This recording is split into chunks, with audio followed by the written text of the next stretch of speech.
Fordola, have you been waiting here all this time?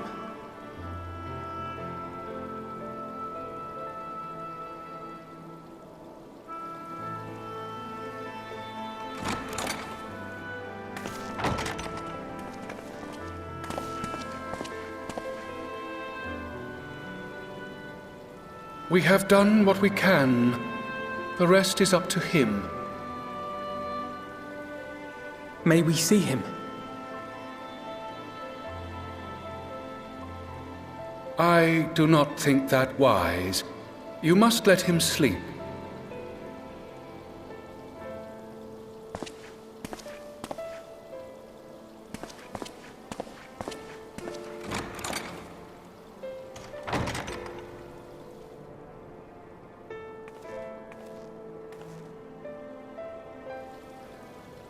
Thank you for bringing him back. He owes you his life.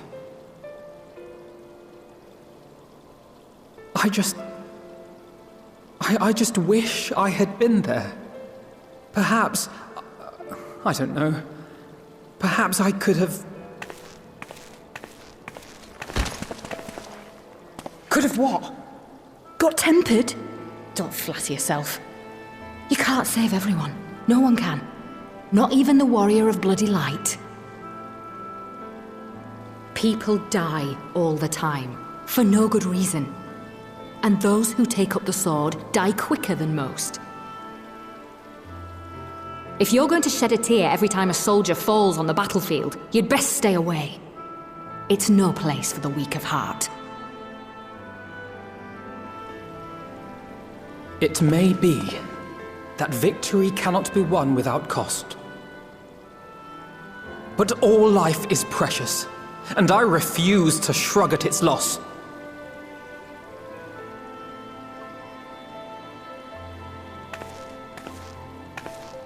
All life is precious! Oh, you need to grow up, little man. Before your sparkling ideals get everyone killed.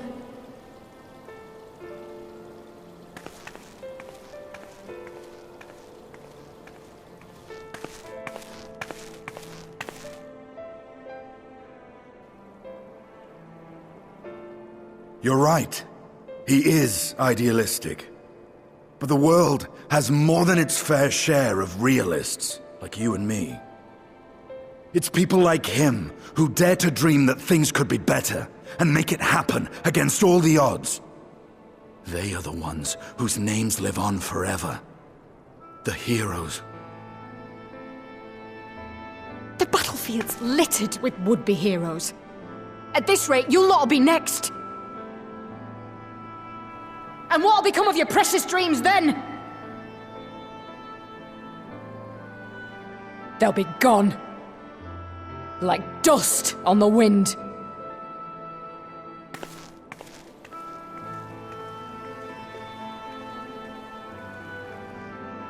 Dreams worth fighting for don't die so easily.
Your Grace, pray forgive us our lateness.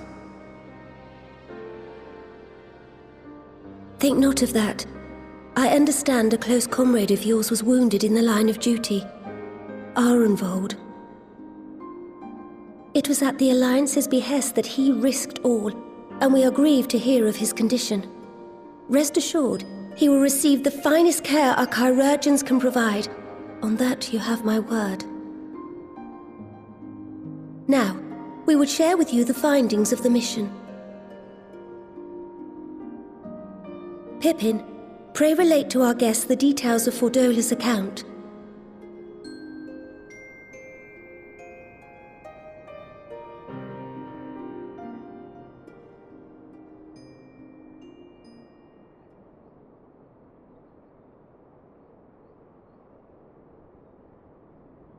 First Bahamut, now Ifrit. Or Lunar Ifrit, as Fan Daniel would doubtless have it. 'Tis now all but certain that the towers were conceived to facilitate the summoning of primals by those imprisoned within.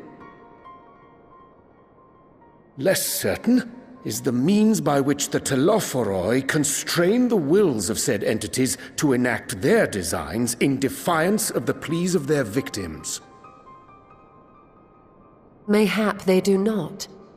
If mere proximity to the towers is enough to make loyal servants of the Empire's mortal enemies, it stands to reason that the same is true for those held captive. They invoke their gods for the good of Garlemald, and in their disturbed state of mind, summon a primal whose form reflects their own alteration.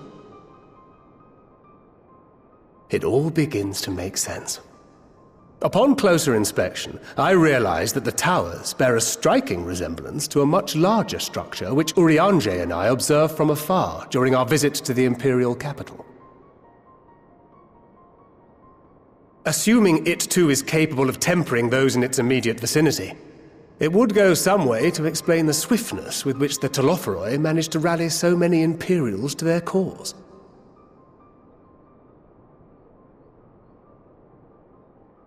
While the situation in Garlemald is indeed troubling, I fear we have more immediate concerns. Ifrit was not the only primal summoned. At approximately the same time, observers at several other towers bore witness to the emergence of further such entities.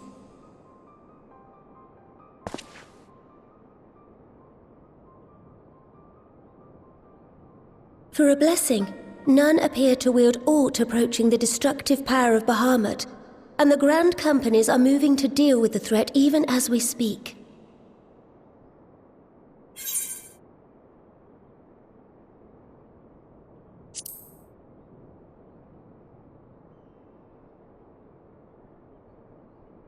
Though we are aware that the task will not be easy, we would call upon the Scions only as a last resort.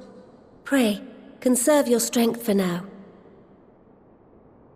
After all, it was not so very long ago that you rid us of Bahamut.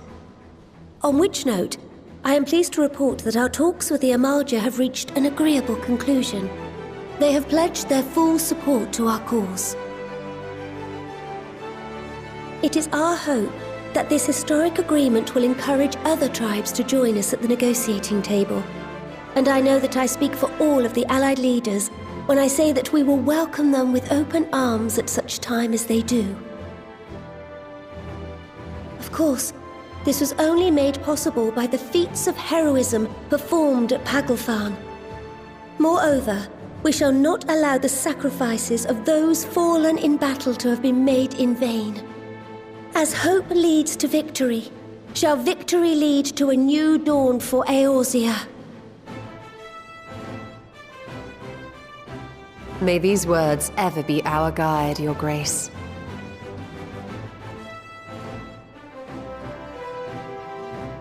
Now, if you will forgive me, I must consult with the Syndicate on the matter of our new allies' integration. Till next we meet, my friends, I bid you safe travels and blessed respite.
Welcome back. I expect you must all be exhausted. Ere you take your rest, however, I would beg a moment of your time. Thanks to Arenvold's selfless efforts, we may now be confident that we understand the function of the towers. But many questions remain regarding the reason for the summonings and what lurks behind the looming edifice in Garlemald. Until such questions are answered, we will struggle to devise an effective strategy for thwarting the Telophoroi's stated aim. Nothing less than the destruction of this star. And so, given the gravity of the situation, I move that we petition the aid of Sharlayan.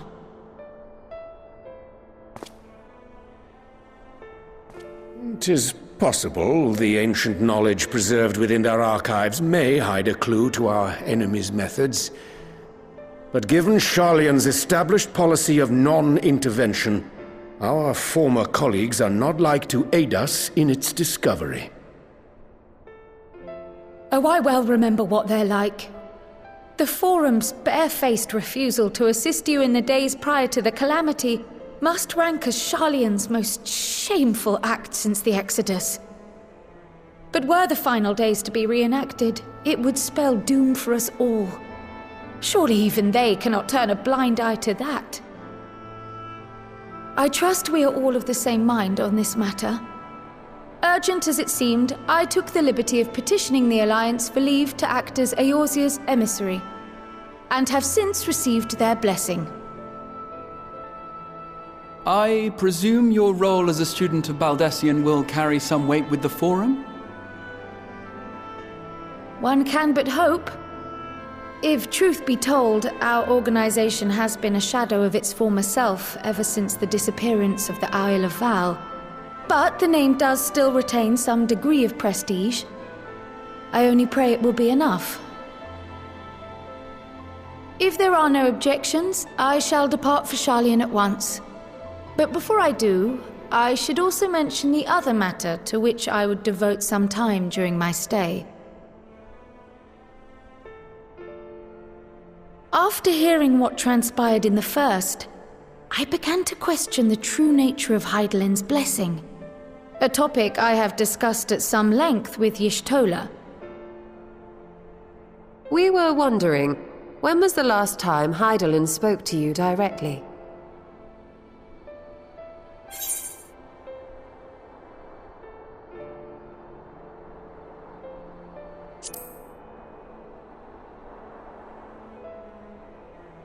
When you regained her blessing, was it not?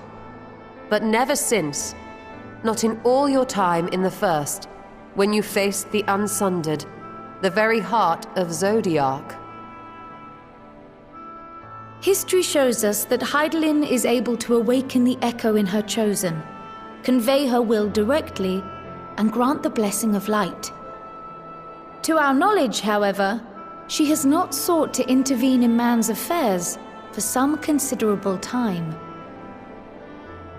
Might not the explanation for that lie with her choice of champion? Mayhap she is content to trust in her judgment. Mayhap she is. But following my initial discussion with Kryl, I made inquiries of my own. And as far as I am able to tell, Hydaelyn has not made her will known to anyone. During my time in the First, the Oracle of Light spoke to me through Reen. But that was not the will of Hydaelyn. It was Minfilia herself. Indeed. And while she and Hydaelyn were inextricably linked, Minfilia yet acted of her own volition. A messenger, yes, but one who spoke with her own voice. I wonder, could Hydaelyn's silence suggest the presence of some disruptive force, perhaps? Some obstacle to communication? While I share Urianger's high opinion of your conduct, I see no reason why she would deny you her guidance altogether. Then again, who am I to say?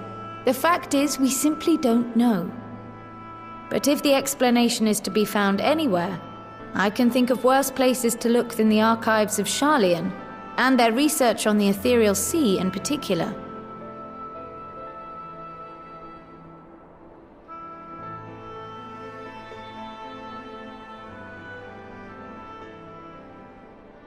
Resolved though I am to go, believe me when I say that I take no pleasure in the thought of leaving you a member short. Now, of all times.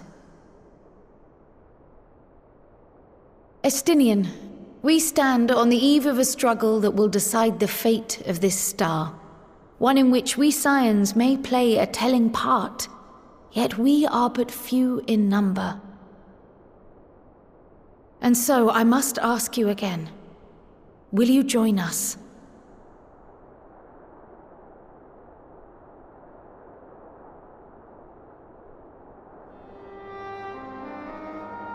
You see the world the way you want it to be. I see the world the way it is. You are idealistic to a fault. But I know you would never turn your back on those in need. Never close your eyes to their suffering. And somehow, your deeds lend truth to your words, giving the lie to my doubts in so doing. I have seen others draw strength from your belief. In Ishgard, in Alamigo, you inspired them to stand up and fight. To win, no less. And even when you lost those you held dear, you carried their spirit with you and made their memory your guiding light. The burden of so many hopes and dreams would be too heavy for most to bear.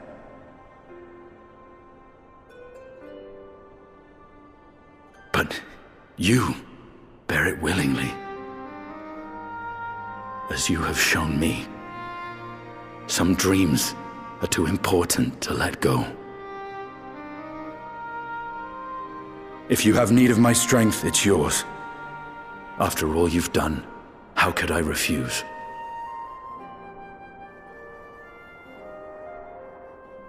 Thank you, Estinian.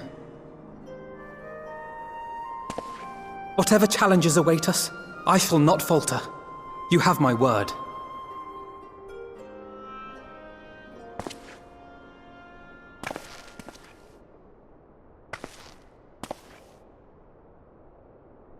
And now, I may bid you farewell. Safe in the knowledge that all is as it should be. In this little corner of the world, at least.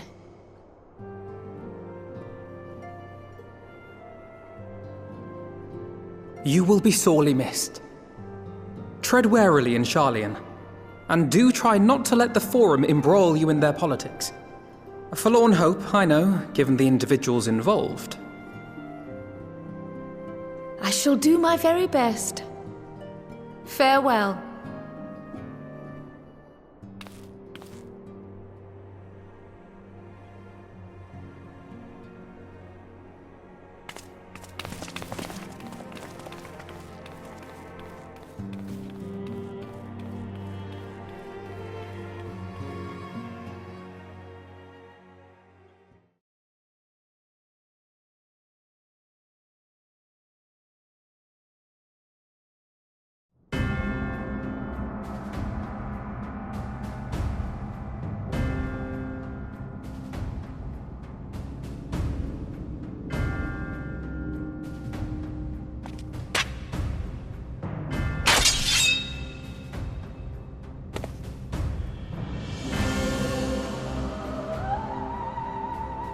Well, does this one meet with your approval?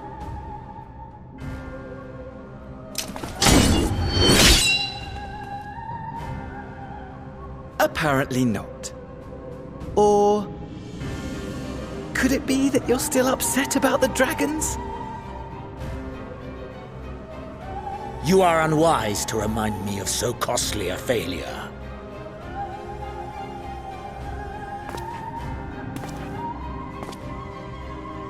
It will not affect our plans, I trust.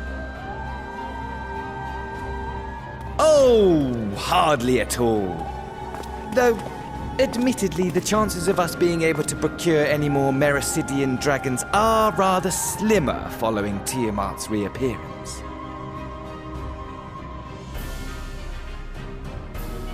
Oh, but the seeds have been sown, my lord! We have only to wait for them to quicken! Speaking of preparations, is it safe to assume that you will be ready to control you-know-what? The hour draws nigh. This nation, forged for Ascian ends, will finally prove its worth. A mighty empire, now no more than an instrument of this star's destruction. What a pleasure it will be to put it to use. Which brings me back to our earlier topic. My lord, while I appreciate that it is not an easy decision, it really is past time you chose your weapon. There is one that I have been meaning to test.